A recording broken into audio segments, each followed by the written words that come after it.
It's summer, which means this room, which is not very well insulated, is getting hot. And obviously, the lab should have a roughly maintained, approximate temperature of about 20 to 25 degrees Celsius. And it is not that in here. And it feels way warmer because there's moisture in the air, because I have, cleaning baths, and, I use the sink, and I have a water bath for my rotary evaporator, which, the water's at 60 Celsius. It's going to evaporate in the room. So it's quite humid and groggy in here. So I've been running my air conditioner. You see that fucking shit? It is set to max, and the air is only slightly colder. Or not really. And it is set to cool, and you can hear the compressor running. Now, what you can't hear running is the usual gurgling noise of the refrigerant, and that leads me to suspect something, which we're going to look at. So this is the condenser side of the air conditioner. So how an air conditioner works is there are two coils. One is called the evaporator and one is called the condenser, because that's their job. And then you have a compressor and a fan, obviously. Now, the coils are actually in a sealed loop. They're hermetic with the compressor in the middle. And what happens is that the refrigerant is a gas at room temperature and normal pressure. But it can be easily liquefied by a decent bit of pressure. Usually these things operate at a couple hundred psi. But basically, in a gas, the molecules are far apart, bouncing around, and that movement is what we call heat. It's kinetic energy. Heat is kinetic energy. So what this thing does is it takes the refrigerant and it compresses it with the compressor down into a very tight space, and it forces the molecules together, and the heat, the kinetic energy from them bouncing around, is lost by this coil here, the condenser coil. So the refrigerant goes through here, it liquefies, and the heat from liquefaction is run out of here using the fan, obviously. And that's why there are so many fins on here. It's to maximize the amount of surface area for pulling the heat out with air. And you'll notice the coils are silvery. That's aluminum. These coils are made of aluminum.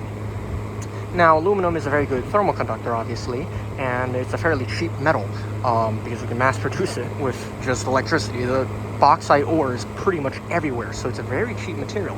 Now, if you look down here, though, you will notice there's some kind of white powdery stuff on them, and when I brush the fins, they kind of just crumble, don't they? Meanwhile, up here, it doesn't do that. But these, they're very fragile, and they turn to dust. So,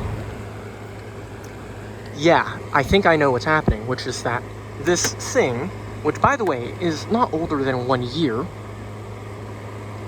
it doesn't have refrigerant in it anymore. So how is that possible? Well, what probably happened is that you saw here, aluminum is easily corroded by moisture, specifically. Aluminum, we think of it as a fairly inert metal, but that's not true, actually. This pot is made of aluminum, and you can see there's some gunk in there. It's a white, milky kind of goop. And what that is aluminum hydroxide, because aluminum, while it does have an oxide layer on it that usually renders it fairly inert, it does not survive constant water and humidity, because it will react to form aluminum hydroxide and hydrogen gas with the water. And because there's a lot of humidity in my lab, because it's, one, a small room, and two, I have heated cleaning baths full of water, what I think probably happened is that the moisture condensed on the cold side of the air conditioner, and that moisture probably corroded away at the pipes. And also because it's a lab, so there's going to be some slightly acidic fumes in here, and the acidity really magnifies the amount of corrosion on aluminum, just like how a little bit of acid or a little bit of salt will corrode steel much faster, because it raises the conductivity of the water, because the reaction's electrochemical, and also it eats off the oxide layer a bit easier. So this thing is probably dead. As far as I know, there's no refrigerant in it, and it probably has a pinhole leak somewhere, but I don't know where. And trying to fix aluminum piping is a real pain. You know, what bothers me, though, is that I bought 2 of those air conditioners, the exact same GE 500 whatever square foot air conditioner, and I broke one of them, unfortunately. This is my second one, and the one up there is my third. The second one, if you look down here, I turned it into a glycol chiller for my rotary evaporator. You can see there's copper piping, but then the coils are also aluminum. So what's with that? Well, I bought 3 of them.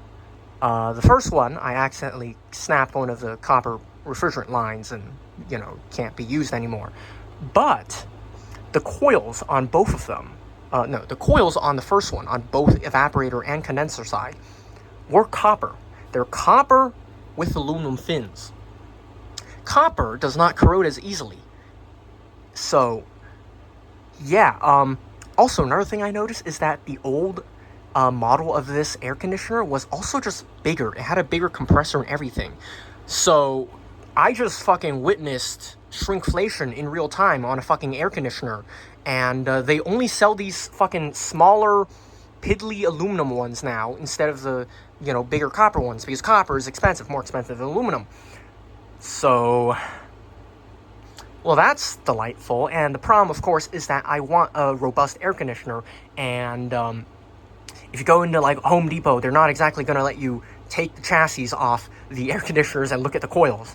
I think I'll just have to go on like Facebook or something and look for an old one. It's probably going to be like $50 anyways. It's going to be a bit cheaper. So that's probably what I'm going to have to do. Because I do remember that it was very cold in this lab when I had the air conditioner running. But now it just does not fucking cool at all. So that's very nice to know. And consumerism and capitalism. Not even capitalism. It's just the fucking corporations. They monopolize everything, and then there's no competition, and they roll out absolute junk because you don't have anyone else to buy from. That's why competition is important, and we should have more antitrust laws, but obviously, line the pockets of people with money, and it makes the problem go away for the big corporations. So, yeah, I guess in the meantime, I'll just leave my door open and run my fume hood so I have, a draft of cold air because it's fucking 20 degrees outside. Instead of the 27 in here, this fucking greenhouse of a place. But, oh well, that's the way these go, I guess. And I'm gonna look for an old air conditioner. This is just disappointing. It's just disappointing to see the way everything's going. They didn't even lower the fucking price on the air conditioner, by the way. It's still like $120. But now it's fucking cheaper and smaller and less efficient and made out of not robust aluminum. Oh well.